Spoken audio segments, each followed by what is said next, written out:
So Jesus starts off his ministry, and he recruits a couple of young men, a couple of fishermen, a couple others, and he's just beginning to grow some people that will become a small entourage of 12 that will be known as the disciples.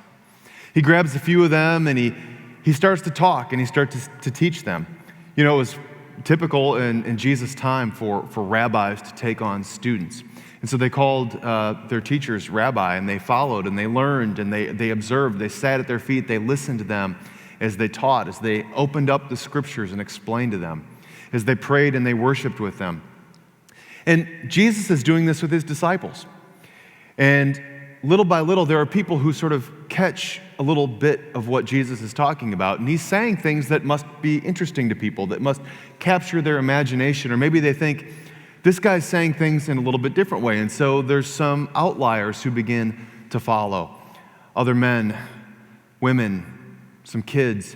And they began to follow Jesus around. And Jesus picks up on this, and he goes up on a hillside in the area where he had spent most of his life, in this region called Galilee.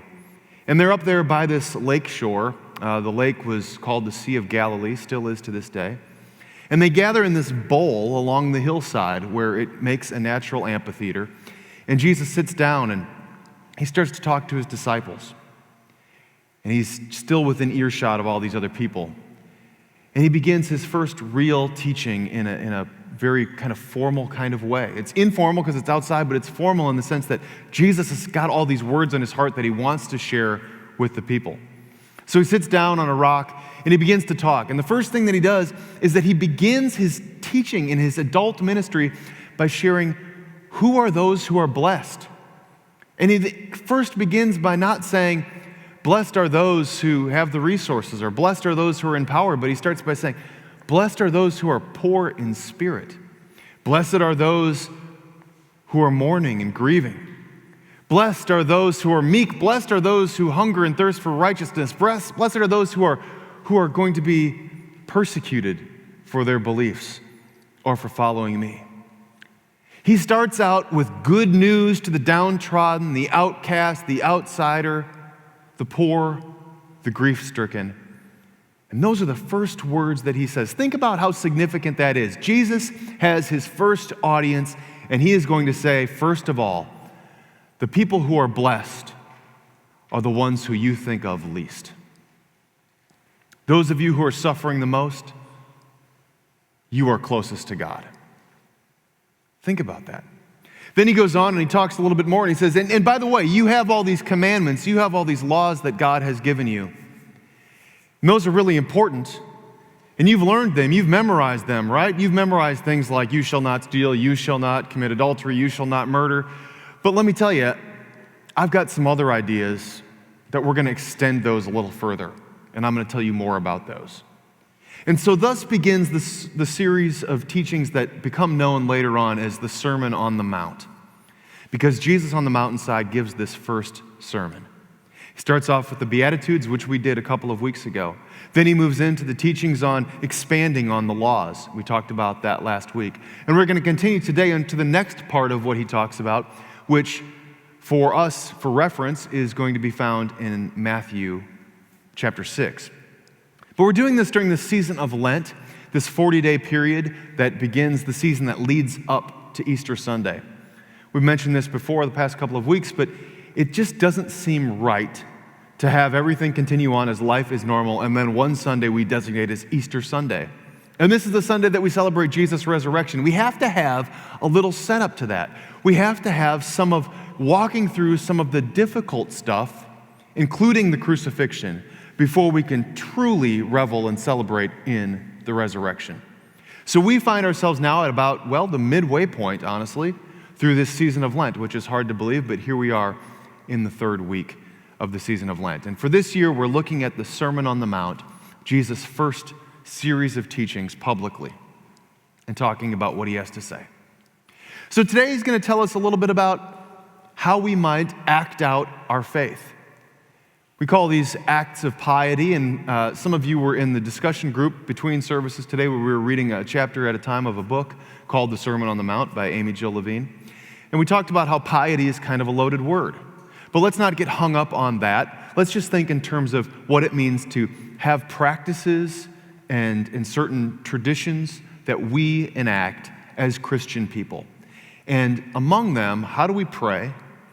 And how do we give alms, or how do we share of our finances? And these are the two topics that Jesus is going to address in today's section on the Sermon on the Mount. So, for those of you who have your Bible with you or at home, I invite you to turn to Matthew 6. For those of you who are in the room, the words are going to be on the screen, and we'll put those on the screen for you at home as well. All right, Jesus picks up his Sermon on the Mount in chapter 6. Beware of practicing your piety before others in order to be seen by them, for then you have no reward from your Father in heaven.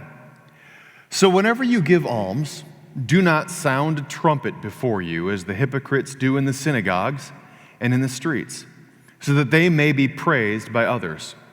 Truly I tell you, they have received their reward. But when you give alms, do not let your left hand know what your right hand is doing, so that your alms may be done in secret, and your Father who sees in secret will reward you. And whenever you pray, do not be like the hypocrites, for they love to stand and pray in the synagogues and at the street corners, so that they may be seen by others. Truly I tell you, they have received their reward. But whenever you pray, go into your room, shut the door, and pray to your Father who is in secret, and your Father who sees in secret will reward you. The word of God for the people of God. Thanks be to God.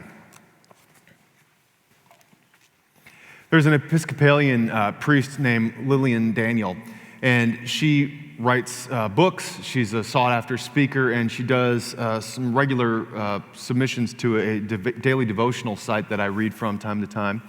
And she was telling the story recently, and I swear Lynn and I did not share this in common beforehand. But she told this story recently where she said she has a friend who has a dog. And every day she takes her dog out for a walk. And on the walk, of course, for every dog owner, you'd know that the dual purpose of taking a walk is exercise for the dog and exercise for you, as well as letting the dog take care of their business that should be best done outdoors. And so she says this friend of hers got in the practice a while ago of gathering up a collection of pine cones that she keeps in the house. And then when she takes her dog for a walk, she'll put a few of the pine cones into a Ziploc bag and stick it in her jacket pocket. Then when she's walking her dog along the walkway and her dog stops to take care of business and he leaves a little something behind, she just casually reaches into her pine cone pocket, drops a few of those pine cones on the ground, goes, "Oh, you did your job. Good boy." Takes the empty baggie, reaches down, scoops up the pine cones, makes a big show of it, turning up her nose and grimacing her face, seals the bag, and tucks it away and continues on her journey, leaving the dog waste behind in its spot. Some of you are hearing this and you are appalled by what you have heard. Probably 1 in 10 of you are thinking, "That's ingenious. Where do I get some pine cones?" Now, this story, when I read this, I was like, oh my gosh, this sounds so much like at the heart of what Jesus is talking about. Because when Lillian asked her friend, "Why would you do such a thing?" she said, "Well, because I'd want my neighbors to see me picking up something after my dog." She said, "But you're leaving the reason that you are supposed to be picking it up." And she says, "Yes, but I can't bring myself to pick up something so nasty." Jesus is talking to his disciples and all of those within earshot, and he's saying, look, there's something wrong with the way our hearts are sometimes, where when we are supposed to do things for one reason, the pure reason, the right reasons, having our hearts in the right place, we oftentimes will do things for a very different reason, which is how it appears to others, what others see me doing, whether or not people will think that I did the right thing, and whether my reputation will be upheld. Of course, we know that that's nonsense because that's not the intention of what's going on here. But how often is it that we slip into these practices? So the first story Jesus tells is, he says, think about all of the people who make a big spectacle. I mean, they make their way into the temple, which they are supposed to do, and as Jewish people, they are obligated to do, and they bring their gifts to the synagogue, and they want to make a big show of it. They want to go take their offering, and they want to put it in there, and maybe it would be great if their check that they wrote was unfolded and sitting writing side up. Or maybe it'd be great if the $100 bill poked out of the corner of the envelope just a little bit. Or maybe it would be really good if I wait until the crowd dies down and I can walk forward and place my gift on the altar. And Jesus says, and the trumpets are sounding so that everybody can see them.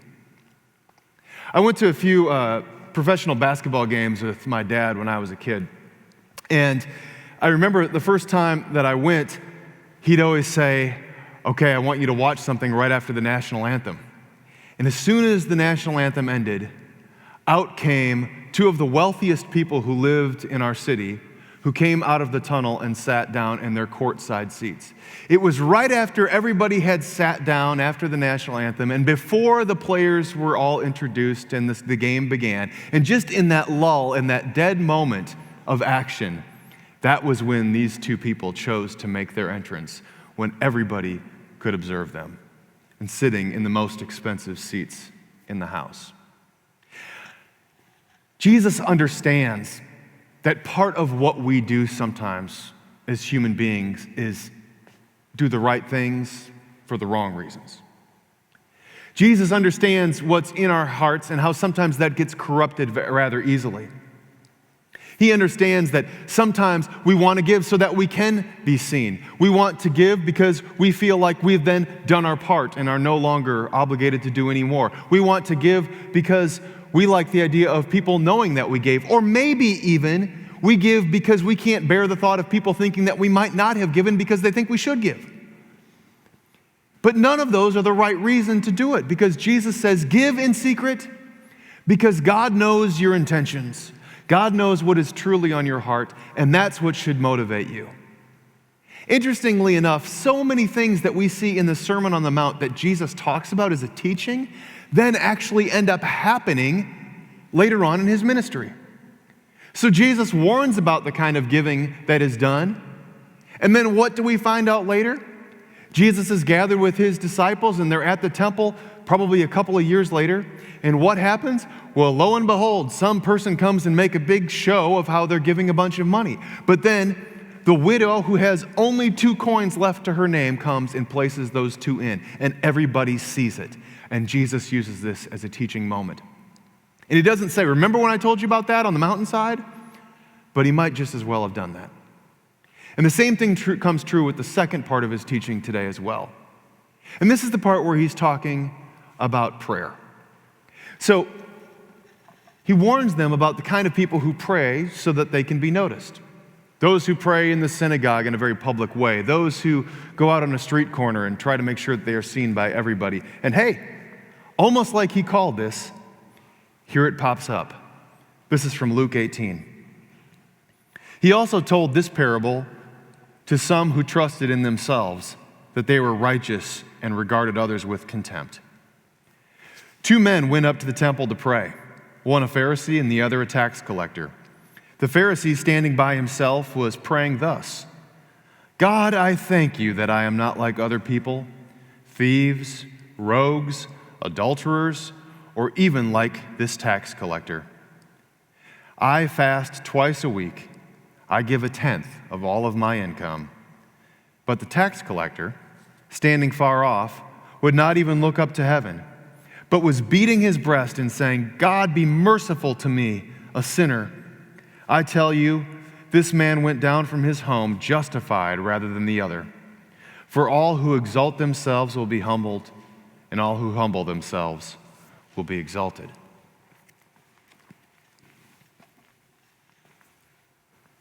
The funny thing about this story is that we empathize with the tax collector.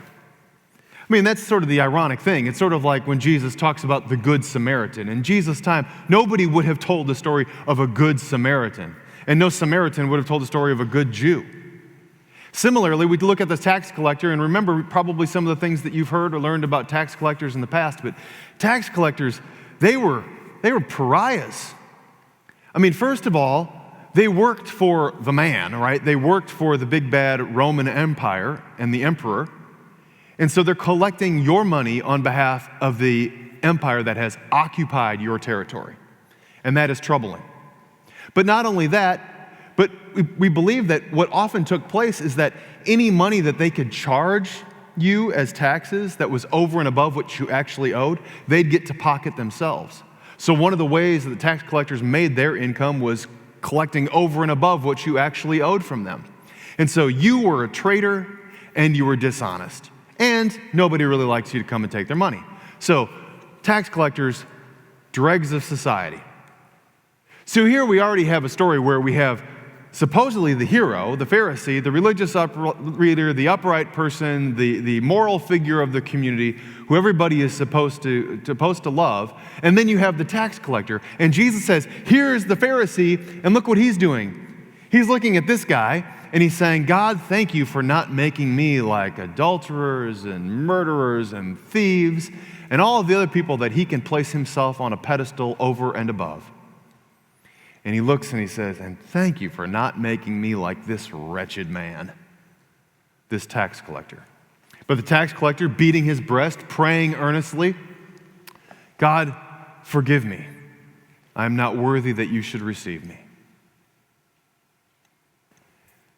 The interesting thing is that we look at this story and we say, wow, how awful is it for the Pharisee to say, at least I'm not like the tax collector. But do you realize that in doing so, we're saying, thank goodness that we're not like that Pharisee? I mean, we've fallen into the same trap. We're just in a different position. We see things as they should be. We see things as Jesus wants us to see them, and we still find a way to put ourselves on a pedestal. God, thank you that I'm not like that tax collector. God, thank you that I'm not like this Pharisee. I'm not judgmental like him. I'm better than that. Well, look at what's happened. Back in the same spot. That's the funny thing about so many of Jesus' teachings and these teachings in the Sermon on the Mount. Yeah, last week we said, sure, maybe I'm not an adulterer. Maybe I'm not a murderer. Maybe I'm not a thief. Okay, do you have any problems with anybody? Are you currently in an argument with somebody? Do you have an unresolved conflict? Have you ever lusted after somebody? Have you ever given a second glance to somebody that you're not married to? What about that? Have you ever stolen something? Have you ever thought about it? Have you ever done something dishonest? Have you ever cheated on your taxes? Have you ever not given the tip that you should give? On and on and on, right? And so Jesus says, I am raising the bar for you because I expect more from you, because you are my followers, and because I believe that this is something that you can aspire to. And we keep wanting to lower the bar again. And we want to be better than somebody else. We may not want to be the tax collector, but we might want to be better than the Pharisee in that story. And so we find our status by standing on someone else. And so it's easy for us to look at these two teachings. Well, I don't have a problem with public prayer, and I don't, beat my chest, and I don't stand on street corners and make a scene. And I give, and I don't expect I'm going to receive a lot of fanfare for it. Nobody blasts a trumpet when I give my money. And yet, when we think about what it actually comes down to, what is it within our hearts, I'm guessing that we've got some work to do because we're human.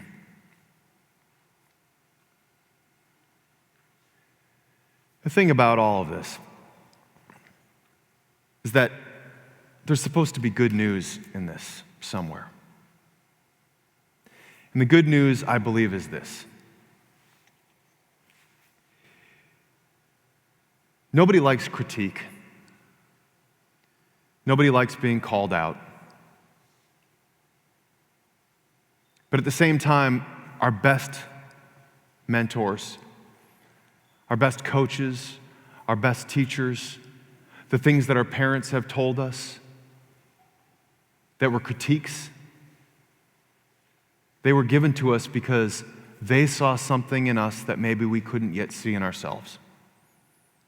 They saw something more that we could be and wanted us to rise to the occasion, to elevate ourselves to that. When Jesus issues these critiques to his disciples, and in turn to all of us, he's not saying, see, you'll never measure up. See, the bar is always going to be higher. What he is saying is, see, I have a vision for the kingdom that I am sharing with you. I have a vision for what this world can be that is more than we are living in right now. I have something that I want you to aspire to, and when we work on this together, I'm going to make up the difference. I'm going to make up the shortcoming, and we are going to find a way to get closer and closer to that together. The good news in this is Jesus is saying, I believe that you can do this, and I want to lead you to this. That's why he took the disciples that he did.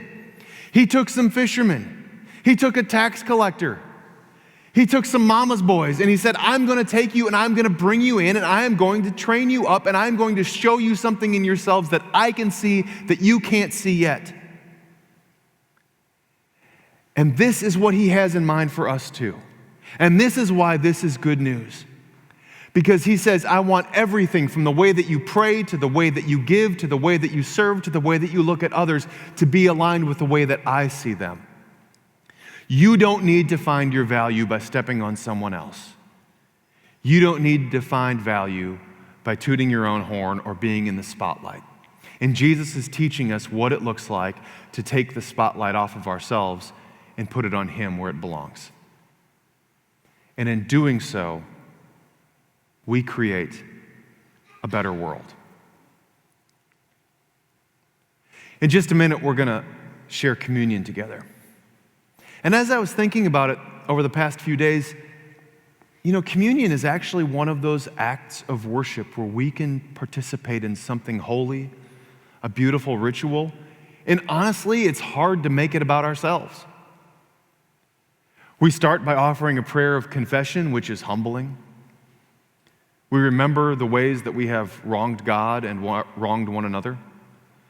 We ask for forgiveness, something that we are unable to receive by ourselves without God's help. And then we tell the story of Jesus gathering his disciples, washing their feet, breaking the bread, sharing the cup, and remembering the richness of what this symbolism and this story means. It's hard for us to make ourselves the center of the story. So maybe it's a fitting place for us to take another step forward. In the introduction to her book, The Sermon on the Mount, Amy Jill Levine says that the Sermon on the Mount is Jesus teaching us how we might have one foot in the kingdom. And maybe that should be our goal today, because Lord knows we still have one foot firmly planted back in the world. But if we lean a little bit more and more forward with each of these teachings, with each of these lessons, with each of these practices, we'll not only have one foot in the kingdom, but we'll start to shift our weight. And maybe we begin that today by becoming more and more closely aligned with the way that Jesus sees us and the ways that he calls us to be, by sharing in this act of communion, by continuing worship, and by leaving this place nourished and equipped to serve as he does. And just as importantly, to look into the eyes of others and to see them as he does.